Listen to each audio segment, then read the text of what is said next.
judges are ready. Bib number 32, David Wintzer, heading skiers left, dropping in 3, 2, 1. It was a gorgeous bluebird day in Alaska, Alaska. I stood on top of a run that literally rose straight out of the ocean. All I could see was the finish line and the ocean. I was standing in the starting gate of the Free Skiing World Championships. I was about to drop in on the biggest stage in extreme skiing. The only problem was, I wasn't confident. I was standing on the edge of my run looking down at the steepest, most technical terrain I had ever seen in my life. I hadn't the slightest clue of where I was going. Because you see, in the sport of free skiing, you map out your route from the bottom. You sit at the bottom with binoculars and digital cameras to decide which cliffs you're going to hit, what chute, what's your best way down the mountain. And you have to go back up to the top and ski your run based on memory from what you saw at the bottom. You use trees and rocks as landmarks to help guide you through your entrances. Little memory sticks to let you know that you're there. That's your cliff. That's your takeoff. The only problem was there was no trees on this run. And you literally couldn't see the rocks until you were standing on top of them. It was so steep. Until you were airborne, you didn't know there was rock. I dropped in. I trusted my ability as a skier. I nailed it. I skied that run so flawlessly. I hit every cliff. I stomped every landing. I came through arms in the air. Bros there to greet me. Chest bumps, high fives. I did it. Boom. The scores came in. I made it to the finals. I would be in that helicopter tomorrow morning up to the North Face with a chance to compete for the World Championships. This is one of the greatest moments of my life. It's also a day I will never forget.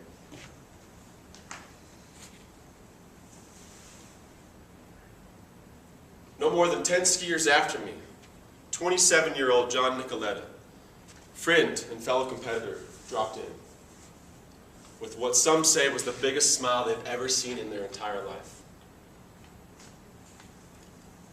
John lost control in the middle of his run, tumbling over a set of cliffs. He ragdolled down the mountain for over 100 feet.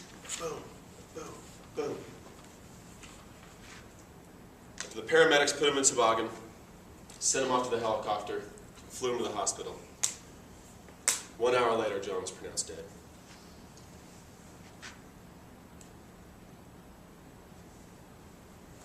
This was the first time I'd ever witnessed death.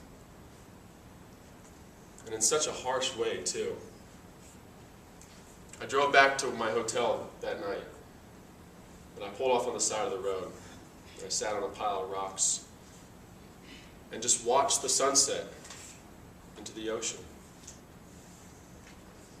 I observed a group of birds fly so freely and disappear into the rays of sun and out of my sight.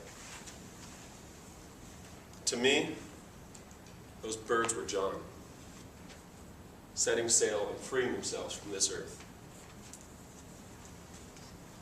The next morning, over 100 competitors, judges, fans, family, friends, hiked to the top of the mountain where John skied his last run.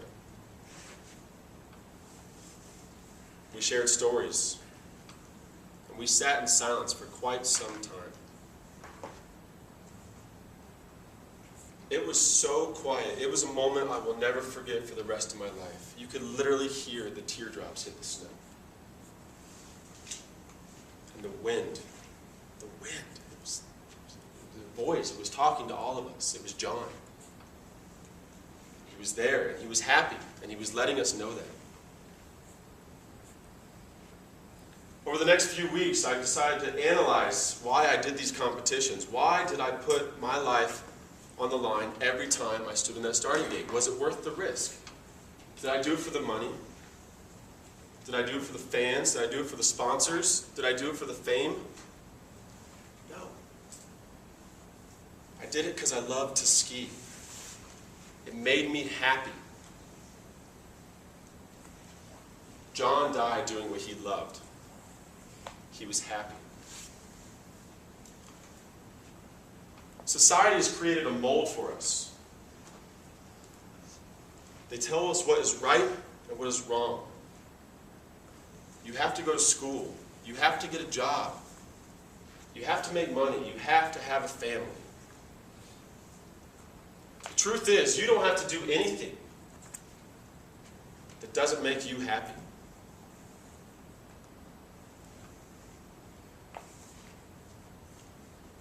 I want you to try a little exercise when you get home today. It's pretty easy, and it's kind of weird, but I want you to try it. I want you to write your obituary. Seriously. Take 10 minutes. Write your obituary. What would it say? What have you accomplished if you were to die tomorrow? Then I want you to write the obituary you've always wanted. What would that say? She was a pilot. He was an author. He was a writer. She was an artist. Compare the two, side by side. How far off are they? Is there a gap between your life now and what you've always wanted your life to be? What are you sacrificing for your own happiness? Is it money? Is it pride? Find that gap. Because I guarantee you that John's obituary was exactly the way he wanted it to be written. There wasn't one thing he had missed in his life because he was doing what he loved. He woke up every day and he skied his butt off because that made him happy. Doing what you love and being happy isn't always easy work. Starting a business is hard. Learning Spanish is hard. Making a difference is hard. If it was that easy, we'd all be successful. We'd all be happy. Making the obituary column the most read section in the newspaper.